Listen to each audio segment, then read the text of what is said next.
Sejam bem-vindos ao Preveste da UEA.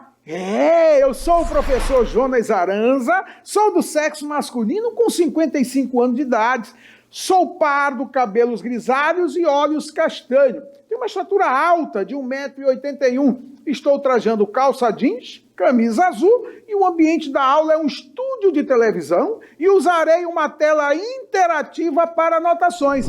Vamos viajar hoje na biologia? Viaja comigo. Sabe o que nós vamos falar? Avanço e aplicação da genética molecular, não é verdade? Olha só, conhecer essa área dentro da genética que estuda a estrutura e a função dos genes. A genética molecular vai estudar os genes, muito bem, em nível molecular, da sua estrutura, do gene, utilizando aí os avanços extremamente importantes aí do processo dentro da genética. Beleza? Então vamos viajar comigo? Para nós viajarmos na genética molecular, gente, nós temos que falar desse dogma central da biologia.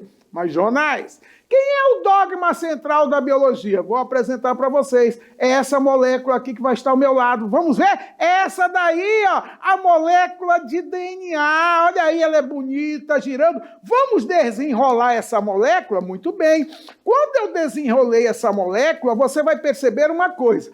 O DNA ele é constituído de várias unidades monoméricas que a gente denomina de nucleotídeo.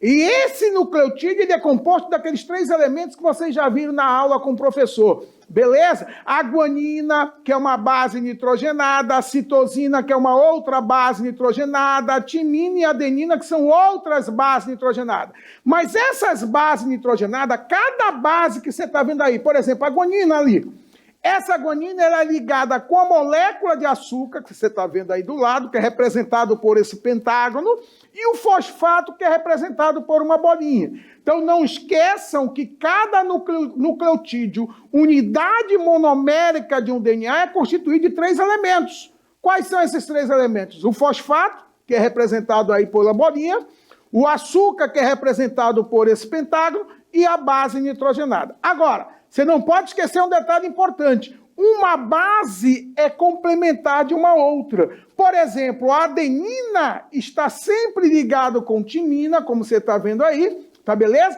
E a citosina sempre vai estar ligado com a guanina. Agora, tu tá vendo esse detalhe importante aí na nossa animação? Que entre essas bases nitrogenadas existe um tipo de ligação química. Essa ligação química que nós denominamos de ligações de hidrogênio. Você está vendo aí? Agora não esqueça disso. Entre citosina e guanina são 3 ligações de hidrogênio. Entre adenina e timina são 2 ligações de hidrogênio. Cuidado com isso, que são características extremamente importantes. Já perguntaram sobre isso nos vestibulares aí. Beleza, pessoal? Vamos continuar a nossa viagem? Vamos continuar a nossa viagem agora mostrando para vocês aí, vocês viram aí o nosso DNA, desenrolamos esse DNA e agora a gente tem aí um cromossomo, onde eu desenrolei esse cromossomo aí, e esse cromossomo ele é constituído da molécula de DNA, só que é um DNA, ele é enrolado, ele é condensado com certas proteínas que nós denominamos de histone. Então não esquece disso. O que é cromossomo, Jonas? Cromossomo é o DNA condensado, é o DNA enrolado, beleza? Nessas proteínas que nós denominamos de histonas. O que eu fiz aí? Eu desenrolei esse cromossomo, e você percebeu aí que existe a molécula de DNA, tá vendo que é o DNA que estava enrolado aí no cromossomo? Só que quando eu desenrolei esse DNA, você está percebendo aí que ele é constituído de um gene. Então bota isso na sua cabecinha, Jonas. O que é um gene? Gene é um segmento, isto é um pedaço da molécula de DNA. Onde esse gene ele vai ser representado por uma sequência de vários nucleotídeos, adenina, timina, guanina, citosina. Opa! Essa sequência de nucleotídeos, gente, vai representar um determinado gene, que vai ser justamente responsáveis por nossas características. Viajaram comigo aí nessa molécula? Então você viu aí, ó, o nosso DNA Você está vendo aí a sequência das bases nitrogenadas com suas respectivas ligações químicas. Entre adenina e timina são 2, entre guanina e citosina são 3. Você está percebendo isso aí, beleza? E aí você viu que os nossos cromossomos são moléculas, estruturas constituídas de um DNA enrolado, de um DNA condensado com as proteínas que nós denominamos aí de histonas.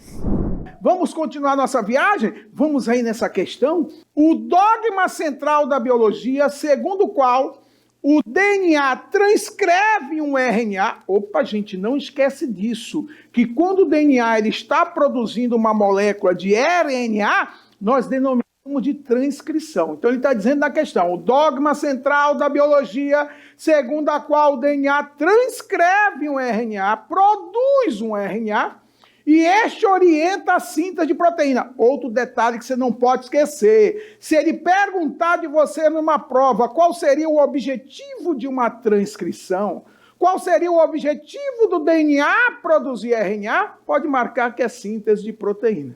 O objetivo do DNA produzir RNA é fazer justamente com que a célula sintetize proteína. Precisou ser revisto quando se descobriu que alguns tipos de vírus têm RNA por material genético, um determinado ribovírus. Nesses organismos, esse RNA orienta a transcrição de DNA. Num processo denominado de transcrição reversa, a mesma só é possível quando, vamos ver aí, letra A, a célula hospedeira do vírus tem em seus DNAs nucleares genes para enzima transcriptase reversa? Letra B, a célula hospedeira do vírus incorpora ao seu DNA o RNA viral que codifica a proteína transcriptase reversa? Letra C, a célula hospedeira do vírus apresenta no interior de seu núcleo proteínas que promovem a transcrição de RNA para DNA. Vamos ver a letra D. O vírus de RNA incorpora o material genético de um vírus de DNA que contém genes para enzima transcriptase reversa. A letra E. O vírus no interior da sua cápsula proteica que promovem a célula hospedeira a transcrição de RNA para DNA. Olha só! A resposta está aí, gente. Quando ele falou aí desse determinado vírus, ele é considerado um retrovírus. Cuidado com isso. Todo retrovírus é um vírus constituído de RNA mais a enzima transcriptase reversa. Essa enzima ela vai fazer uma transcrição ao contrário. É uma enzima que vai pegar o RNA e vai transformar em DNA. Sabe com quem que isso acontece, gente? Sabe com quem?